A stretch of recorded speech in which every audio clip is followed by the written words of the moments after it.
अमृत बाने, पवित्र जीवन बिताओ। बंदो गुरुपंद कंज कृपा सिंधो, नरड़ोप हरि महामोहतम पुंज जासु बचन, रवि कर निकर। प्यारे लोगों, मन तू थकत थकत थकी जाई, मन थकते थकते थक जाएगा। कबीर साहब ने कहा, बिन थाके तेरे काज न सरिहे, फिर पीछे पछताई। बिना थके काम नहीं चलेगा। मन कैसे थकता? एक सेठ जी थे, उसको बहुत काम था। एक साधु ने कहा, सेठ जी आप बहुत उदास क्यों रहते हो? राजा ने कहा, बहुत काम है, दिन भर काम करते करते रहते हैं, फिर भी काम का अंत ही नहीं होता है। साधु ने कहा, मैं आपको एक दूत देता हूँ, आप उसको जो काम करवाएंगे वह उस काम को तुरंत कर देगा। जब काम तुम्हारा समाप्त हो जाए, सिर्फ एक काम बच जाए तो मुझे याद करना, मैं आ जाऊंगा। साधु ने काम करने के लिए राजा को एक दूत दे दिया। राजा ने दूत को जो काम बताते गया, वह दूत तुरंत उस काम को करते गया। जब राजा के पास एक ही काम बचा, तब उसने साधु को याद किया। साधु ने आकर कहा, एक बांस काट करके लाओ। बांस लाया गया। साधु ने कहा, इससे जमीन में गाड़ने के बाद दूत से कहा, तुम इस बांस पर चढ़ो उतरो।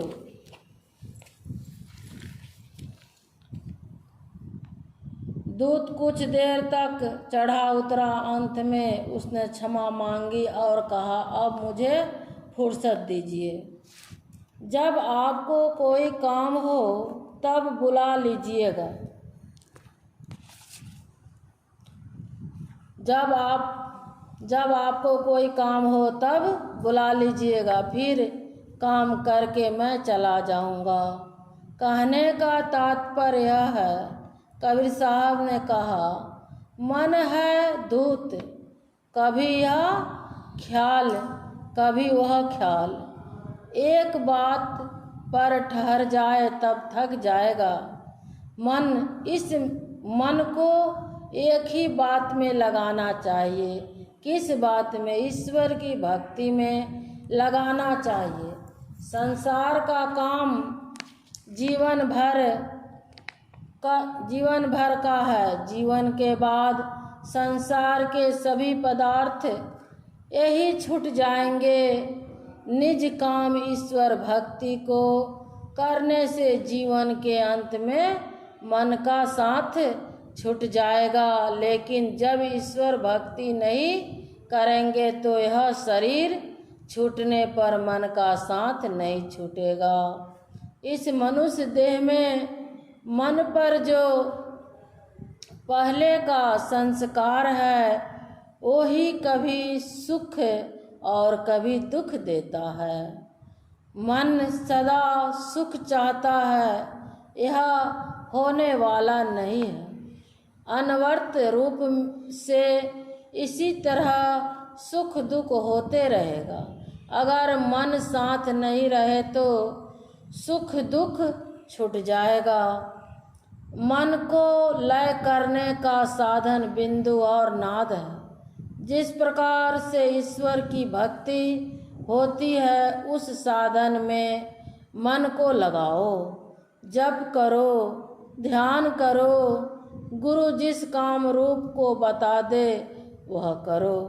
और ध्यान यहीं तक नहीं है, देखे हुए रूप का ख्याल, और जो कभी नहीं देखे हैं उसका अरूप ध्यान देखें। देखते हुए रूप यथा राम, कृष्ण, गुरु आदि रूप का ध्यान करना चाहिए। जो नहीं देखे हैं वह बिंदु है। जो रेखा गणित पढ़ते हैं वह कहते हैं मान लो कि यह एक बिंदु है। बिंदु किसको कहते हैं? जिसका स्थान हो परिणाम नहीं। बाल के नोक से भी चिन्ह करने पर परिणाम हो जाएगा। वह योगिक दृष्टि से देखता है, वह जानता है। जो बिंदु को देखता है वह सुनता भी है।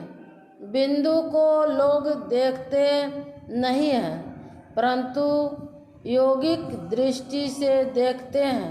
आँख में देखने की शक्ति है, जिसे दृष्टि शक्ति कहते हैं। गुरु यह युक्ति बता देंगे कि दो रेखाओं का मिलन एक बिंदु पर होगी।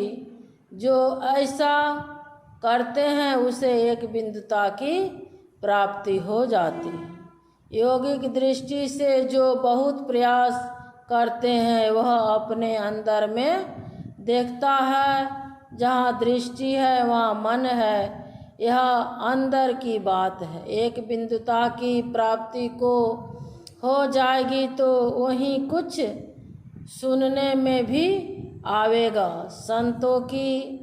संतों की जो विधि है, जप करो और ध्यान करो करने के लिए दो बातें हो।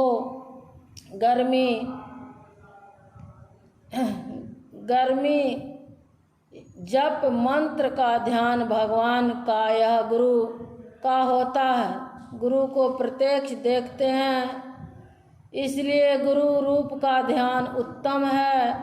इसके बाद बिंदु का ध्यान होगा। वह केवल देखेगा ही नहीं, सुनेगा भी। जो सुना वह नाद का सुनना हुआ। बिंदु के ऊपर की तरफ से उस नाद को जो प्राप्त करता है वह शब्द उसको अपने उद्गम स्थान पर ले जाता है। यह जो शब्द वहाँ से निकलता है वह शब्द अपनी तरफ खींचता है। जैसे चुंबक खींचता है उसी तरह जहाँ से वह नाद आता है वहाँ खींच करके ले जाता है। एक अनीय रूप या नाम। गोस्वामी तुलसीदास जी जहाँ भगवान रहते हैं शब्द वहाँ तक खींचकर पहुँचाता है, क्योंकि शब्द की उत्पत्ति परमात्मा से हुई। जब जो सुख पाने की इच्छा है वह मिलता है। संत लोग यही विधि बतला गए हैं। गुरु महाराज कहते हैं इसमें एक नाद हुआ और एक बिंदु नाद महालिंग है और शिव शक्ति घर है। बिंदु शक्ति जलधरी है और नाद ऊपर से लिंग। शिव कल्याण करने वाले हैं और दूसरे रूप से संहार करने वाले भी हैं। बिंदु नाद महालिंग है। आपका शरीर ठाकुरवारी है, इसमें विष्णु लक्ष्मी निवास करते हैं। केवल शरीर के विनाश को विनाश नहीं कहते हैं। सभी शरीरों का नाश कर देंगे तब विष्णु लक्ष्मी को पा सकेंगे। संत मत में जो मैं थोड़ा सा समझा है वह आप लोगों को सुना दिया। जिस मत में यह बिंदु नाद नहीं है उस मत में सार नहीं है। जन्म मरण का सार है।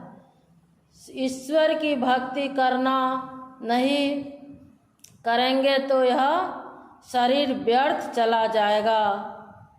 पुनरपि जन्म पुनरूपी मरण, इससे उद्धार के लिए संतों का प्रचार है। बोलिए प्रेम से श्री सद्गुरु महाराज की जय।